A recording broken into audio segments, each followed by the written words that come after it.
इस सीन में इन गाड़ियों पर अंधाधुंध गोली चलाई जाती है, बट एक भी गोली किसी पुलिस वाले को नहीं लगती है। बट क्यों? इस सीन में इकबाल बोलता है आईएसआई ने उसे और दाऊद भाई को चुना है इंडिया की बर्बादी के लिए। तो क्या इसका मतलब इकबाल से ऊपर भी कोई? मूवी के एंडिंग में हम देखते हैं यहाँ पर बहुत सारे सोल्जर्स की ट्रेनिंग चल रही है, बट मूवी में हमें सिर्फ हमजा और रिजवान को ही दिखलाया जाता है जो कि पाकिस्तान जाते हैं अपने मिशन के लिए। तो फिर इन लड़कों का क्या हुआ? मूवी का ये सीन, जसकीरत का ये पोज ये बताती है कि कभी भी कुछ भी हो सकता है। मतलब इस वाले जसकीरत को देखकर क्या कोई कह सकता है ये बंदा आगे चलकर अकेला 12 लोगों को मार सकता है, पाकिस्तान जा सकता है, वहाँ के अंडरवर्ल्ड के बदमाशों को मार सकता है? मतलब ऐसा कोई कह ही नहीं सकता है। और इसी को जिंदगी कहते हैं जहाँ पर कि कभी भी कुछ भी हो सकता है। ऊपर से जसकीरत का ये दोस्त पिंदा, मतलब मैं तो पहचान ही नहीं पाया था कि ये जसकीरत का वही दोस्त है जो कि उसके लिए इस सीन में अपने आंसू बहा रहा था। मूवी में अगर आप नोटिस करोगे तो इस सीन में उत्तर प्रदेश आना, यहाँ से अपने गांव जाना, इस बीच में जसकीरत एक बार गलती से भी स्माइल नहीं करता है। वो यहाँ आता भी एकदम सीरियस मूड में ही है और यहाँ से जाता भी एकदम सीरियस मूड में ही है, जिसे कि हम पीक डिटेलिंग के साथ साथ रणवीर सिंह की पीक एक्टिंग भी बोल सकते हैं। इस सीन में ये लिस्ट ऑफ कोर्स पिंदा के फादर उसे लिख कर देते होंगे, जिसकी राइटिंग कुछ इस तरह की है। और AK-47 पिंदा जसकीरत के लिए खरीदता है, जो कि उसके फादर तो इस लिस्ट में लिखने से रहे, इसीलिए AK-47 पिंदा एक अलग से पन्ने पर लिख कर लाता है। और इसकी राइटिंग भी इस राइटिंग से बिल्कुल अलग है, क्योंकि ये राइटिंग या तो जसकीरत की होगी या फिर पिंदा की, क्योंकि हथियार तो ये अपने लिए ही खरीदते हैं। तो डिटेलिंग तो पीक है। इस सीन में ये अतीक अहमद जसकीरत के मिलिट्री वाले बात को सुनकर उसका मजाक उड़ाता है, जिस पर कि बेशक हम सभी ने हंसा होगा। बट जैसा कि ये उसे बोलता है झांट के बाल निकले नहीं, घुसे हैं मिलिट्री में जाएंगे, तो एंड में ये अतीक अहमद कहीं ना कहीं बिना झांट के बाल वाले जसकीरत के वजह से ही मारा जाता है। और मोरल ऑफ द स्टोरी ये कहती है कि किसी का भी उसका उम्र देखकर, उसका शक्ल देखकर कभी मजाक नहीं बनाना चाहिए। इस सीन में पिंदा जसकीरत को बोलता है कि उसको जसकीरत को वर्दी में देखने की बड़ी ख्वाहिश थी, जिसका मतलब वो जसकीरत को देश के लिए काम करते हुए देखना चाहता था। तो पिंदा की एक ख्वाहिश उसके जिंदगी के आखिरी पलों में पूरी हो जाती है, जब वो सालों बाद जसकीरत से पाकिस्तान में मिलता है, जहां पर की वर्दी ना सही बट इस कपड़े में भी जसकीरत देश के लिए ही काम कर रहा होता है। इस सीन में अगर आप ध्यान दोगे तो यहाँ पर पटाखे रखे हुए हैं जो कि गोली की चिंगारी से जल जाते हैं, और यही रीज़न है कि इस सीन में जसकीरत के पीछे हमें ये श्री कृष्ण का चक्र देखने को मिलता है। मतलब कुल मिलाकर डिटेलिंग हर तरफ है, कुछ भी नहीं चल रहा है यहाँ पर। जैसा कि इस सीन के बारे में हम मूवी के पार्ट 2 आने से पहले तक बोल रहे थे, इस सीन में जसकीरत किसी भी निर्दोष लोगों को नहीं मारेगा, इनकी जरूर कोई ना कोई गलती होगी। तो पार्ट 2 में ये बात कंफर्म हो जाती है। एक्स गैंगस्टर MLA सुखविंदर के परिवार के टोटल 12 लोग मिल करके जसकीरत के फादर को मार देते हैं, उसकी सिस्टर का रेप करते हैं और उसे भी मार देते हैं। और फिर यही 12 लोग उसकी छोटी सिस्टर का भी रेप करते हैं और उसे किडनैप करके अपने साथ ले जाते हैं, जिसके बदले में जसकीरत भी सुखविंदर के परिवार के उन 12 लोगों को ही मारता है जो कि दोषी होते हैं। इसके अलावा वो किसी को हाथ तक नहीं लगाता है। और फिर भी ये जर्मन शेफर्ड जसकीरत के कैरेक्टर को एक क्रिमिनल बोलता है। इस सीन में ये पूरा का पूरा प्लान अजय सान्याल का होता है। ये सभी लोग इनडायरेक्टली उन्हीं के लोग होते हैं, इसीलिए इस सीन में अगर आप ध्यान दोगे तो ये लोग सिर्फ और सिर्फ जसकीरत जिस गाड़ी में होता है उसी पर गोली चलाते हैं, और इसके अलावा एक भी गोली किसी को नहीं लगती है। जैसा कि हमें पता है अगर ये प्लान अजय सान्याल का है तो वो निर्दोष लोगों को कुछ नहीं होने देंगे। मतलब इन्हें ऑर्डर ही सिर्फ यही मिला होगा, जसकीरत को गाड़ी से निकालना है, उसका फेस ढकना है और उसे यहाँ तक लेके आना है। इसके बदले में किसी को एक खरोच तक नहीं आना चाहिए। इस सीन में जसकीरत मूवी का one of the best line बोलता है, दर्द को हौसले का ईंधन चाहिए होता है और वो ईंधन हर एक में नहीं होता। और ठीक इसी लाइन के बाद अजय सान्याल की एंट्री होती है, जहां पर कि जसकीरत का ये लाइन बोलना और अजय सान्याल की एंट्री होना ये दिखलाता है कि जसकीरत जो बात बोल रहा है कि बदला लेना आसान नहीं होता है, ये हर किसी से नहीं होता है। अजय सान्याल जसकीरत के इस कैटेगरी में नहीं आते हैं, बल्कि वो दर्द को हौसले का ईंधन देना और बदला लेना जसकीरत से भी अच्छी तरह से जानते हैं। जैसा कि जसकीरत भी फिर लास्ट में उन्हीं के प्लान का हिस्सा बन जाता है और उनके मकसद को ही पूरा करता है। अजय सान्याल जसकीरत को पिक करते हैं 2002 में और जसकीरत पाकिस्तान जाता है 2004 में। मतलब मूवी सीधे 2 साल जंप कर जाती है, जो कि मुझे लगा नहीं था कि मूवी में हमें ये भी देखने को मिलेगा कि 2002 से 2004 के बीच में क्या हुआ था। बट मूवी है आदित्य धार की, तो मूवी में इस चीज को भी क्लियर किया जाता है कि जसकीरत ने आखिरकार 2 साल किए क्या थे। कराची में कोई है जिसे पूरी तरह से इस प्लान के बारे में, इस एसेट के बारे में सब कुछ पता है, बट शायद जसकीरत उससे कभी मिल नहीं पाएगा। ऐसा कहते हैं अजय सान्याल इस सीन में, जहां पर कि अजय सान्याल ये बात किसी और के बारे में नहीं बल्कि जमील के बारे में बोल रहे होते हैं, जो कि मूवी के एंडिंग में जसकीरत को रियलाइज होता है कि अजय सान्याल जिसके बारे में बोल रहे थे वो कोई और नहीं बल्कि जमील ही था। इस पासपोर्ट पर अगर आप ध्यान दोगे तो इस पर जो हमजा का डेट ऑफ बर्थ है वो 26/11/1979 का है, जिसे कि ऑफ कोर्स अजय सान्याल ने जसकीरत के लिए बनवाया होगा। और इसे हम मूवी के अंदर किसी भी डिटेलिंग के साथ जोड़ नहीं सकते हैं, क्योंकि मूवी में जब 26/11 का अटैक होता है तब जसकीरत पाकिस्तान में रहमान के गैंग में ही होता है। ये डिटेलिंग पार्ट 1 का है, जो कि अब जाकर मुझे समझ में आया। इस सीन में जमील हमजा को बहुत ही अलग तरीके से देखता है, जैसा कि वो गुस्से में और हमजा से नाराज है। तो ऐसा इसीलिए क्योंकि हमजा को रहमान के गैंग को ज्वाइन करने के लिए रहमान के बेटे को बचाना था, बट ऐसा होता नहीं है, बल्कि हमजा रहमान के बेटे को बचाने में फेल हो जाता है। और शायद यही वजह है कि जमील हमजा को कुछ इस तरह से देखता है, क्योंकि हमजा जो करता है अगर उसमें थोड़ी भी गड़बड़ी होती, और इसीलिए जमील का गुस्सा करना एकदम जायज है। ये मासूम लोग इसीलिए जिंदा जला दिए जाते हैं क्योंकि इकबाल को इनकी दुकान जहूर मिस्त्री के लिए चाहिए होती है, जिसके लिए ये मना कर देते हैं और ये सिख होते हैं। और सिख होने के कारण इकबाल तो इन्हें छोड़ने से रहा, वो इन्हें जिंदा जलवा देता है। But and the and Iqbal को कुत्ते की तरह मारने वाला भी एक सिख ही होता है, जो कि इसी के घर में, इसी के देश में इसे घुस कर मारता है। एक होती है डिटेलिंग, एक होती है डिटेलिंग प्रो, एक होती है डिटेलिंग प्रो मैक्स, जिसका इस्तेमाल अपने आदित्य धर साहब ने किया है, जिसका एक पीक एग्जांपल ये रहा। इस सीन में जमील अरशद पप्पू को बोलता है कि वो जमील के दूध वाले फैक्ट्री में चला जाए, वो वहाँ सेफ रहेगा। तो इस सीन में हमें इस लोकेशन पर एक दूध वाला टैंकर भी देखने को मिल जाता है, हमजा के हाथों में ये दूध का बॉटल भी देखने को मिल जाता है, और ये फैक्ट्री भी सच में दूध की ही फैक्ट्री है, जिसे कि मूवी में अगर नहीं भी दिखाते तो चल ही जाता। बट आदित्य धर साहब, सलाम है आपको। ये रिकॉर्डिंग हमजा जरवाड़ी को दिखलाने के लिए नहीं करता है, बल्कि वो ये रिकॉर्डिंग मीडिया में फैलाने के लिए करता है, जिसका सीधा फर्क जरवाड़ी के पार्टी पर पड़ता है। और इसी बीच में हमजा और जमील पार्टी बदलकर नवाब शफीक की तरफ हो जाते हैं, जहां पर कि अगर आपने नोटिस किया होगा तो हमजा ये सब कुछ खुद के लिए करता है, जिसके बाद उसे खुद एसपी चौधरी असलम भी हाथ लगाने से एक बार सोचने लगता है, जो कि इस सीन में उजैर को मारने के लिए भी तैयार बैठा हुआ था। और इसी चीज को हमजा भी समझ गया था कि अगर एसपी रहमान को मार सकता है, उजैर को मारने में एक बार भी नहीं सोच सकता है, तो ऐसे में ये लोग कब हमजा की फील्डिंग सेट कर देते हैं खुद हमजा को भी नहीं पता चलता। इसीलिए वो पार्टी बदलकर शफीक के पार्टी में जाता है, उसे पाकिस्तान के पीएम बनने में उसकी मदद करता है, और उसके साथ साथ खुद भी पावर में आ जाता है, जैसा कि इस सीन में एसपी चौधरी असलम बोलता भी है। हमजा की पहुंच बहुत ऊंची हो चुकी है, उसके खिलाफ वारंट तो कभी नहीं मिलेगा।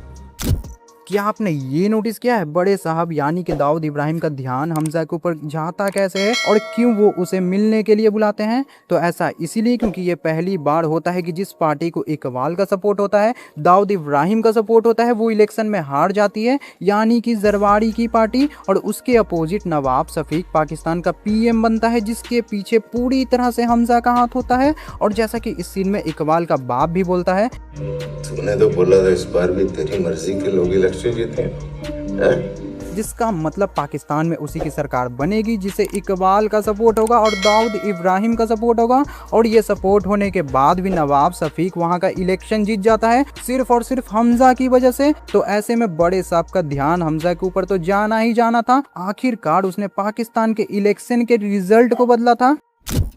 एसपी चौधरी असलम से पहले हैदर को हमजा पर शक होता है, जिसके चलते एसपी चौधरी आलम के मौत के बाद उसकी दुकान की छानबीन करने को बोलता है, जहां पर कि हैदर और एसपी के हाथों कुछ नहीं लगता है। जहां पर कि अगर आपको याद होगा तो इस सीन में लुली हमजा के बैग को ही अपने साथ ले गया था। ऊपर से हमजा अपने साथ ऐसा तो कुछ रखने से रहा जिससे कि उसके सच के बारे में किसी को बहाना कभी लगे।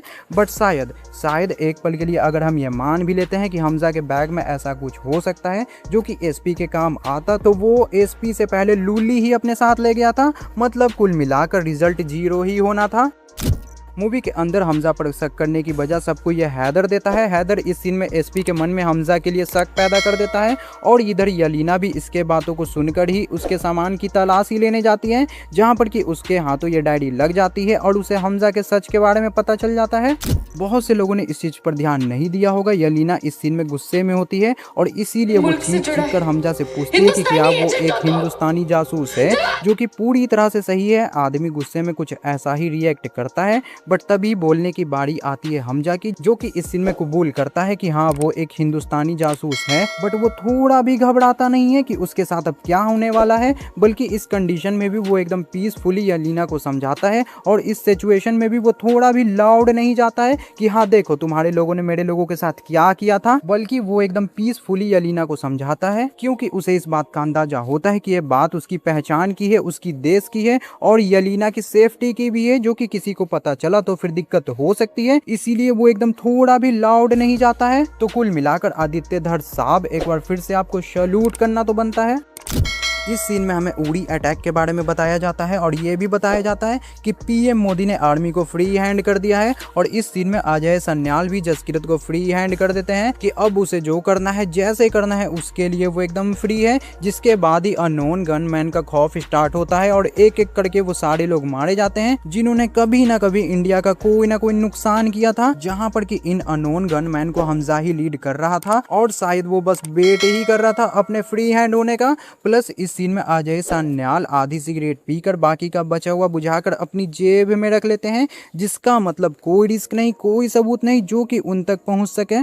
क्या आपको पता है ये जावेद खनानी का कैरेक्टर जिस पर बेस्ड है, उसने नोटबंदी के कुछ ही दिन बाद सच में छत से कूदकर सुसाइड कर लिया था। बट कुछ लोगों का कहना था कि उसने सुसाइड नहीं बल्कि उसका मर्डर हुआ था, जैसा कि मूवी में दिखलाया गया है। बट फिर भी कुछ लोग इस मूवी को बस प्रोपेगेंडा ही बोलेंगे।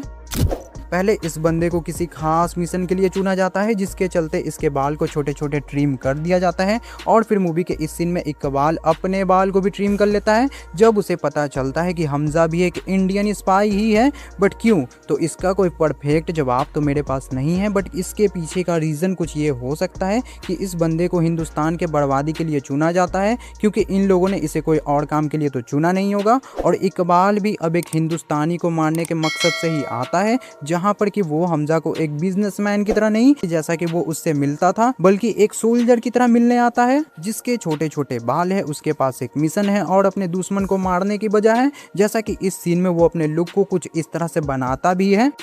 मूवी के इस सीन में अजय सन्याल जसकीरत को फ्री हैंड कर देते हैं, मतलब वो जो चाहे जैसे चाहे कर सकता है, जहां पर कि उसके पकड़े जाने के चांसेस भी बहुत ज्यादा बढ़ जाते हैं। प्लस मूवी के इस सीन में अजय सन्याल बोलते हैं हमें शायद ऑपरेशन ग्रीन लीफ अभी करना पड़े, यानी कि नोटबंदी, जहां पर कि जैसा कि वो बोलते हैं हमें शायद ऑपरेशन ग्रीन लीफ अभी करना पड़े। इसका मतलब नोटबंदी की प्लानिंग पहले से चल रही थी और इसी बीच अजय सन्याल हमजा को फ्री हैंड कर देते हैं, जहां पर कि इन सभी चीजों को अगर आप समझने की कोशिश करोगे तो मूवी के इस सीन तक अजय सन्याल पाकिस्तान के अंदर उस लेवल तक घुस चुके होते हैं कि उन्हें अपने ऊपर और जसकीरत के ऊपर पूरा विश्वास होता है कि जसकीरत फ्री हैंड होने के बाद जो कुछ भी करेगा, जैसा भी करेगा, वो एकदम सही ही होगा। और फिर भी अगर कोई गड़बड़ी हो जाती है तो अजय सन्याल उसे वहां से बाहर निकाल लेंगे, जहां पर कि इसका हिंट हमें मूवी के एंडिंग में मिल जाता है। अजय सन्याल डायरेक्ट इस बंदे को इजराइल का नाम लेकर ब्लैकमेल नहीं करते हैं, बल्कि वो पहले बोलते हैं लड़के को छोड़ दो वरना आपके फॉरवर्ड पोस्ट पे इतने गोले दागे जाएंगे कि इस्लामाबाद की तशरीफ थरथराने लगी। मतलब मूवी के एंडिंग तक वो पाकिस्तान के इतने अंदर तक घुस चुके होते हैं कि अगर जसकीरत को पाकिस्तान का पीएम भी पकड़ लेता तब भी वो जसकीरत को वहां से बाहर निकाल सकते थे। मूवी एक ओपन एंडिंग के साथ खत्म हुई है, जहां से आदित्य धड़ मूवी की स्टोरी जिधर चाहे उधर ले जा सकते हैं, यानी कि उनके पास अभी ये मौका भी है कि वो अपनी एक स्पाई यूनिवर्स ही बना दें, जिसका एक पीक एग्जांपल है रिजवान, जमील और आलम, जिसकी कहानी के ऊपर मूवी बनाई जा सकती है कि कैसे वो पाकिस्तान आए, कैसे उन्होंने यहाँ पर खुद के लिए जगह बनाया और क्या है उनके पास्ट की कहानी। और अगर इतना कुछ भी काफी नहीं है तो सबसे पहले आप इकबाल के इस लाइन को सुनो, तैयार करने की जिम्मेदारी आईएसआई ने हमें दी है। इकबाल का ये क्लियर कहना है कि उसे और दाऊद इब्राहिम को चुना गया है, जिसका मतलब इनके ऊपर भी कुछ लोग हैं जो कि अगर इकबाल को चुन सकते हैं तो वो फिर इकबाल के ही जैसे किसी और को भी चुन सकते हैं, सेम मिशन सेम टारगेट के लिए, इंडिया की बर्बादी, जो कि अगर पॉसिबल है तो शायद हम पार्ट 3 के बारे में सोच सकते हैं। जैसा कि मूवी के एंडिंग में होता है, अजय सान्याल जसकीरत के बदले में साम दाम दंड भेद सब अपनाने को तैयार होते हैं, यहाँ तक कि वो पाकिस्तान के फॉरवर्ड पोस्ट पर गोली दागने तक को तैयार होते हैं। तो ये चीज पूरी तरह से विंग कमांडर अभिनंदन के सच्ची घटना से इंस्पायर्ड है। उस वक्त इंडिया इससे भी ठोस कदम उठाने को तैयार था अगर हमारे पायलट को छोड़ा नहीं जाता। बट डर नाम की भी कोई चीज होती है, जैसा कि हमने मूवी में भी देखा। औड़ा किसे कहते हैं वो मुझे इस सीन में समझ में आया, जिस पर कि आपने 101% ध्यान नहीं दिया होगा। इस सीन में यलीना जमील को कॉल करती है कि वो जसकीरत को बचा ले, वो पाकिस्तान के पीएम से इस बारे में बात करें। बट जमील किससे बात करता है? अपने अजय सान्याल साहब से, जो कि पूरी तरह से सही भी था कि पाकिस्तान का पीएम क्या करता पता नहीं, बट अजय सान्याल इंडिया में रहकर क्या करते वो तो हमने मूवी में देख ही लिया है। मतलब औड़ा है भाई, बंदे का औड़ा है, सोच कर देखो मूवी में ऐसा दिखलाया गया है। तो अजीत सर रियल लाइफ में किस लेवल पर होंगे? क्या आपने ये सोचा है जमील इस सीन में जसकीरत के साथ बैठा होता है, रिजवान यहाँ होता नहीं है, क्योंकि होता तो उसे भी दिखलाते हैं। मतलब कार ये बंदा चला रहा था जिसके सामने जमील अपने 45 साल के सीक्रेट के बारे में बात करता है। इसे जसकीरत के बारे में पता चल जाता है, वो इंडिया जा रहा है इसके बारे में पता चल जाता है। बट कैसे? मतलब क्या ये बंदा भी कोई स्पाई ही था और इसीलिए इसके सामने जमील एकदम बेफिक्र होकर अपनी सीक्रेट मिशन के बारे में बात कर रहा था। इस सीन में जमील जसकीरत को उसकी वाइफ और उसके बच्चे के बारे में बोलता है कि वो अब उन्हें भूल जाए, हम ये जंग जीत गए हैं बट अभी और भी जंगें लड़ना बाकी है। तो क्या ये कोई हिंट था आदित्यधर साहब की तरफ से, जिसमें जसकीरत अभी और भी जंगें लड़ने वाला है? मतलब शायद पार्ट 3।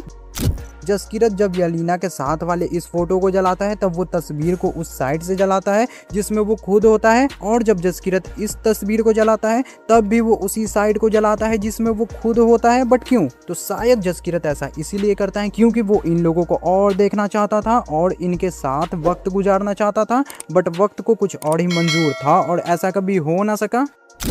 मूवी के एंडिंग में हम देखते हैं बहुत सारे सोल्जर्स हैं जिन्हें ट्रेन किया जा रहा है अलग अलग अंडरकवर सीक्रेट मिशन पर जाने के लिए। बट सबसे ज़्यादा जिस पर फोकस किया जाता है वो होता है जसकीरत और रिजवान। यहाँ तक कि इन दोनों को फाइट करते हुए दिखलाया जाता है, जहाँ पर कि हम देखते हैं रिजवान भी जसकीरत से बिल्कुल कम नहीं है। और शायद यही रीज़न है कि जसकीरत के साथ उसका साथ देने पाकिस्तान कोई और नहीं बल्कि रिजवान ही जाता है। प्लस अगर आप नोटिस करोगे तो पूरी मूवी के अंदर रिजवान की आवाज़ हम इस सीन में और इसके अलावा एक आधी 2 सीन में और सुनने को मिलता है। बाकी जब से वो हमजा के साथ आता है वो बहुत ही कम बोलता है या फिर वो बोलता ही नहीं है। जैसा कि मूवी के एंडिंग में हमें सुनने को मिलता है, इन्हें ट्रेन किया जाता है कम बोलने के लिए कि ये लोग जितने कम बोलेंगे इनके बचने के चांसेस उतने ज़्यादा होंगे। मूवी के एंडिंग में हम देखते हैं यहाँ पर बहुत सारे सोल्जर्स की ट्रेनिंग चल रही है, बट मूवी में मिशन पर सिर्फ जसकीरत और रिजवान को ही दिखलाया जाता है। तो फिर इन लोगों का क्या हुआ? तो इसका कोई कंफर्म जवाब तो मेरे पास नहीं है, बट शायद इन्हें ट्रेन किया जाता होगा पाकिस्तान में अननोन गनमैन बन के वहाँ के टेररिस्ट को मारने के लिए। जैसा कि मूवी में हम देखते हैं बहुत सारे अलग अलग लोग एक साथ बहुत सारे टेररिस्ट को मारते हैं जिनके फेस और पहचान को हाइड रखा जाता है। तो शायद ये लोग कोई और नहीं बल्कि यही लोग होते होंगे जिनकी ट्रेनिंग यहाँ पर हमजा और रिजवान के साथ चल रही है। बाकी आप बताओ आपको इस बारे में क्या लगता है, क्योंकि कुल मिलाकर मेरी ये छोटी सी धुरंधर पार्ट 2 हिडन डिटेल्स वीडियो अब खत्म होने वाली है, जो कि अगर आपको पसंद आई हो तो वीडियो लाइक करे, वीडियो कैसी लगी कमेंट करे, चैनल को सब्सक्राइब करे। बहुत ही जल्द हम मिलेंगे किसी नेक्स्ट वीडियो में, तब तक के लिए देखते रहिए मिस्टर अल्टर।